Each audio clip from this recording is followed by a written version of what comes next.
Welcome, everybody. My name's Charlotte. I'm from Stoke Mandeville Spinal Research, and we've got the rest of the Stoke Mandeville Spinal Research team here with us too. Thank you so much for joining us. It's really nice to see some familiar names and then lots of new faces and names as well. So yeah, I really appreciate you joining this research update.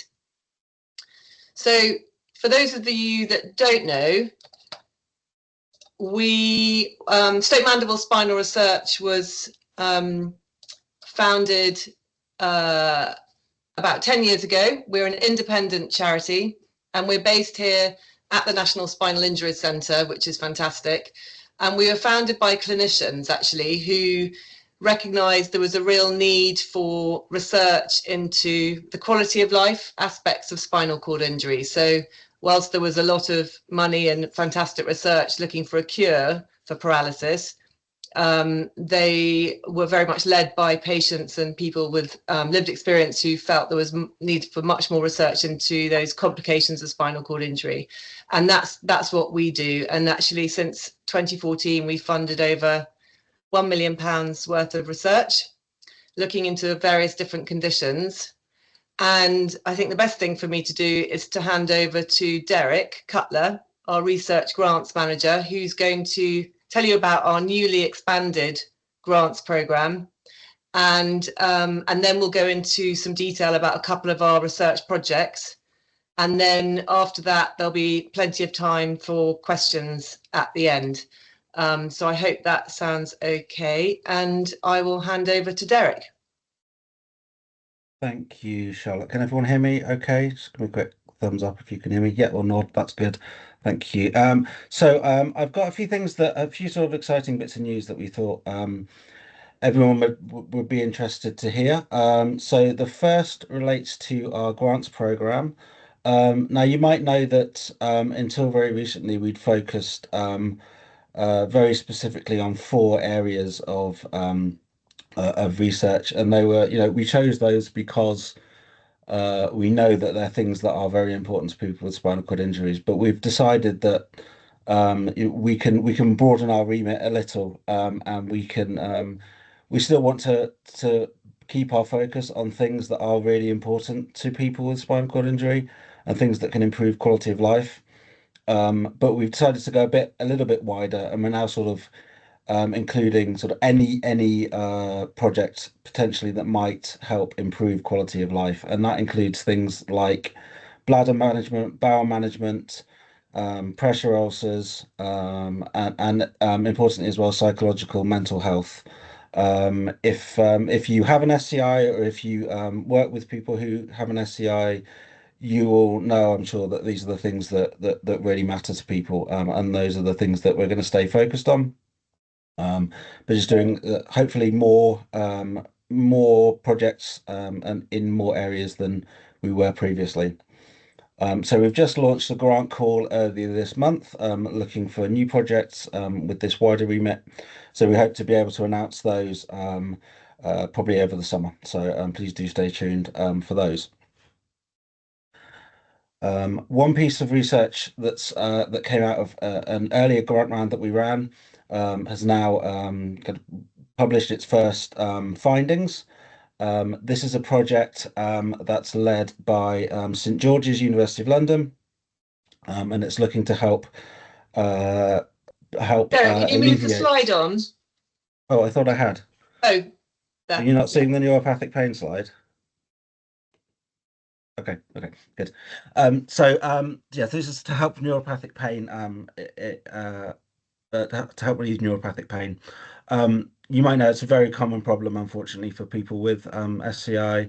Affects around half of people, and because of the nature of the pain, it tends not to respond very well to standard pain treatments. We've all experienced pain, but the neuropathic pain is particularly awful to live with. It can be long term. It's not very easily treated. It can be always there, and it can really affect people's lives. So anything we can do to help alleviate that is going to be incredibly beneficial. This is the publication that's just come out towards the end of 2024, November 2024.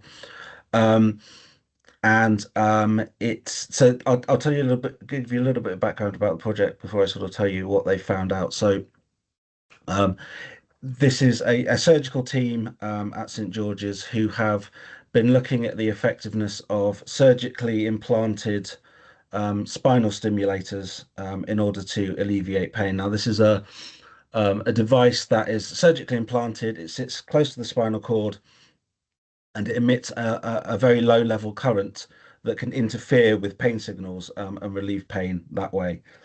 They've trialed this out in a number of patients within their unit. What they found is really encouraging, that over 70% of people experience pain relief and up to 50% or more pain relief, which is pretty significant. They also found that it led to a almost 50% reduction in pain medication use. So that means, less pain, less drugs, less side effects, and less costs to healthcare systems as well. That's, really encouraging, really positive findings and something that can potentially really help people with their pain management. It's part of a wider project that we're funding, looking at pain in SCI, and the team will also be following up with a dedicated piece of brain surgery that may also help people where this hasn't worked. Yeah, stay tuned for more on that. It's an ongoing project that we're hoping to complete in the next sort of year to 18 months. So we'll bring you more news on that as we get it. And then our third piece of news is very exciting that we've got a new project that we're supporting, that we're launching here today.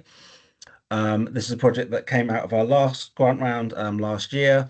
It's led by Professor Alexandra Vuskovic at the University of Glasgow, who I'm very pleased to say is here today, and is going to talk us through the work. Alexandra Vuskovic is a professor at the University of Glasgow. She's a biomedical engineer by background as a real leader in spinal cord injury rehabilitation treatments, works very closely with the National Spinal Injuries Unit up in Glasgow. So Alexandra, are you there?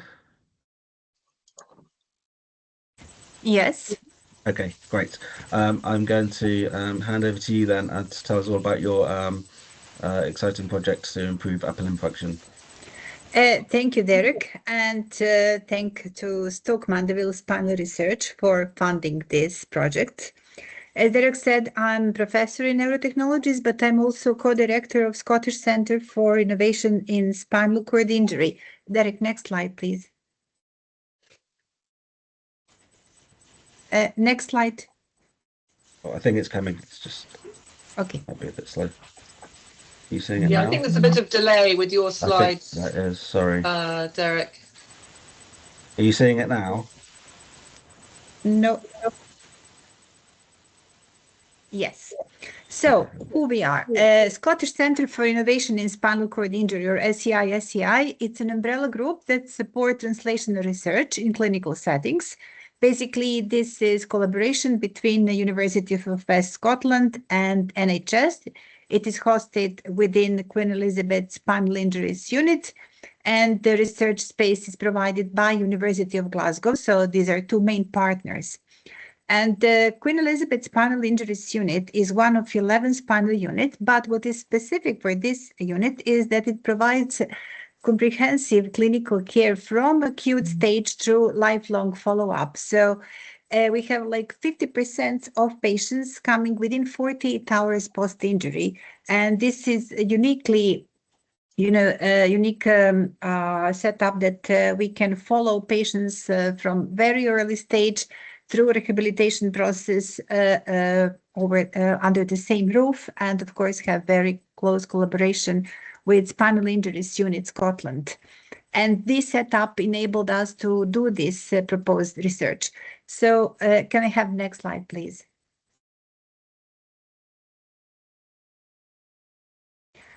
So, little bit background about this therapy that we are proposing. We know that one of priorities of SMSR is restoration of upper limbs.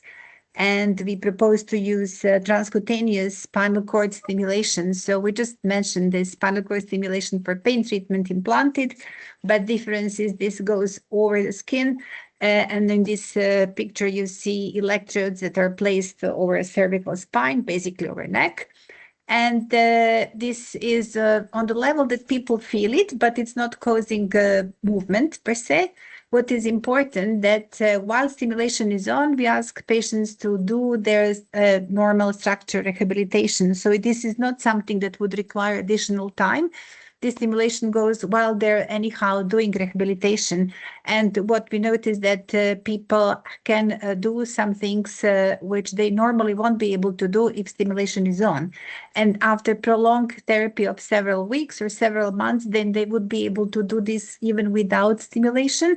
And currently, this is the only therapy that is available, hand therapy for people in chronic stage of spinal cord injury.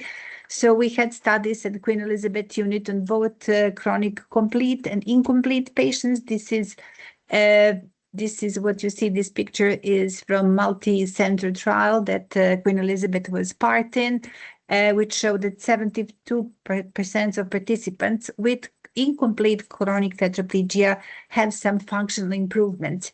The main limitation is that if you do any therapy with people who have chronic spinal cord injury, they need to receive weeks and weeks of stimulation just to build the muscle that they could actually take part in rehabilitation. And the other problem is transport, of course. So in our studies, this problem, ranging of transport, was the main problem with affecting adherence.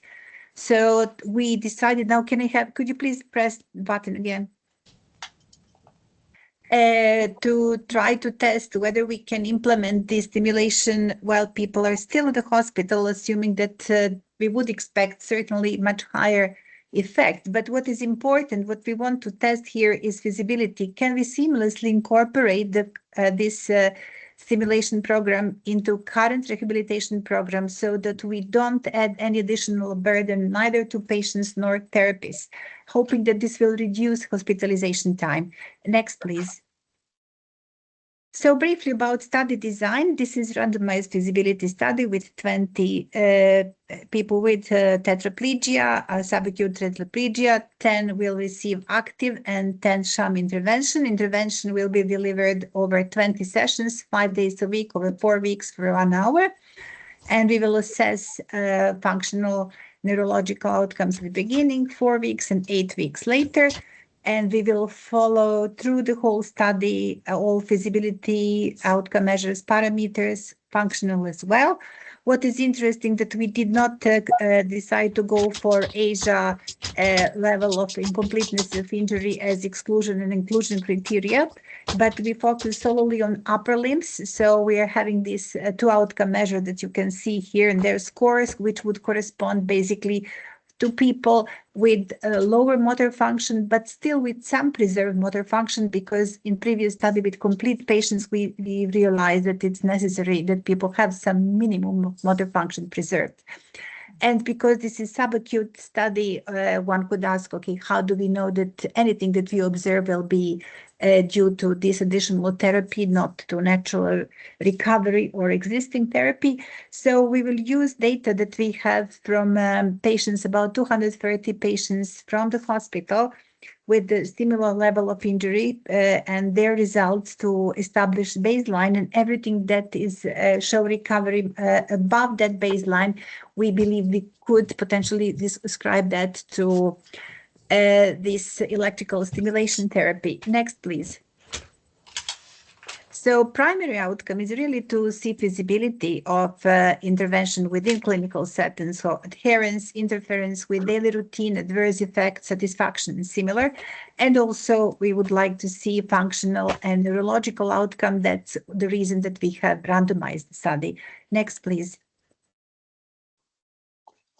So our team names researchers are me, Dr. Mariel Purcell, from clinical director, and Dr. Ewan McCoy, research director. Both of them have years and years of research experience doing clinical research. And we will also employ postgraduate, associate, and research therapists, and study should take 2 years. Thank you very much for attention. Thank you very much, Alexandra. That's all really interesting, and I think we can see, you know, the potential benefits to people if, you know, this kind of treatment early on can lead to kind of improved upper limb function potentially for the rest of people's lives. So that's fantastic. We'll look forward to hearing more. I'm going to hand over to my colleague Kate, who's going to tell you about ways that you and your organisations might like to get involved with SMSR this year. Thank you, Derek. Good afternoon, everyone. So we thought we would take today's opportunity to highlight a new way we can get involved to support all the research you've just been hearing about. And this year we are running a campaign, as you can see from the slide, called the Big Vertical Challenge. We're going to be asking businesses and individuals as well to form teams to compete against each other or against colleagues in their offices. And the idea is that you have to ascend or descend through vertical activities. So thinking on the lines of hiking up mountains, abseiling or skydiving, or simply just taking the stairs or in your office rather than lifts or escalators. So anything vertical, basically, run the traditional horizontal. So teams can get sponsored per activity or pounds per mile or kilometre, and do as many activities as they wish over the course of the challenge. And we're going to be accumulating the distance from each team and also the sponsorship raised. We're going to have a leaderboard on our website so we can keep the excitement of the competition going on throughout the time of the challenge. The challenge will actually launch on March the 1st, so we've got a bit of time before it launches, and it will run through till October, which means we'll have plenty of time for teams to get involved. So we're hoping that some of you here today will be keen to get involved, and we will send some more details after today's webinar, and there will be links to the dedicated challenge page on our website. But in the meantime, I'd like to introduce Ralph Charlwood, who's one of our fantastic ambassadors, who is championing the campaign, and he would like to tell you a bit more about why he's getting behind it. So thank you, everyone, and over to you, Ralph. Thanks, Kate. Yes, I'm one of the ambassadors. I had my spinal injury 29 years ago, and still heavily involved with the SCI community. I love seeing the research that's being supported, because it'd be fantastic to not have spinal injuries and be able to cure it at source. But actually, for those of us who are living with it, pain, upper limb function, all these things are just so important. I loved it when I heard about the vertical challenge. It's competitive, it's versatile, it's got everything from a sort of bucket list skydive all the way through to just walking up the stairs, you know, in your day job. And it will make a meaningful difference to what is, compared to some of the huge charities, to funding some of these programs. So well done, SMSR, and if you can get involved, please do. It really, really does make a difference. Thank you. Thank you, Ralph. I think back to Derek now. Yes, so that's all from us. Just wanted to give you the opportunity to ask any questions you might have about any aspect of what you've heard today.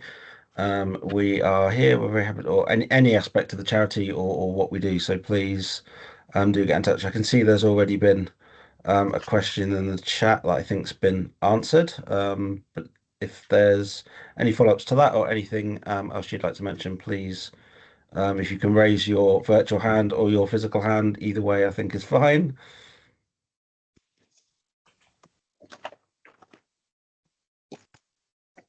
I mean, I'd like to ask, can I ask Alexandra a question to sort of kick things off?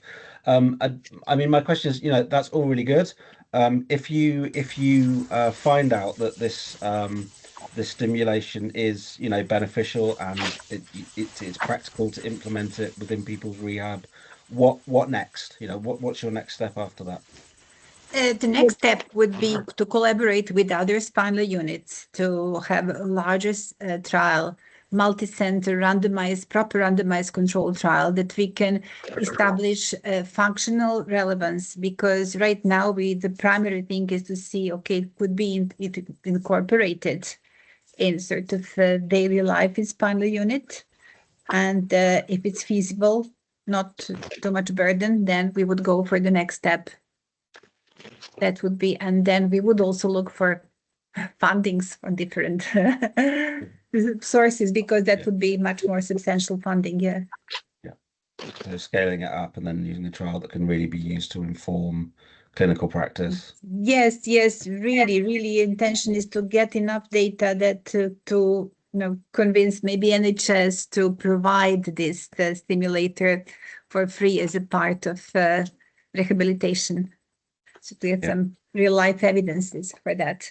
That would be ultimate goal, really, to be recognized by NICE. Yeah, sure. Thank you. Anybody else?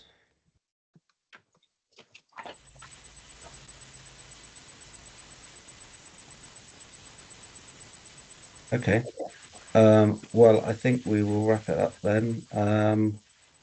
Thank you all very much for joining. Hope you find it interesting and useful. It's been lovely to see you all and to give you a chance to be able to give you a chance to update you on our work. So please do keep in touch. Many of you already. If you're new, please do get in touch with us and let us know, and we'll be happy to give you some more information and to chat with you in the future. So thank you all very much, and we'll look forward to seeing you soon. Thank you. Thank you. Bye. Bye.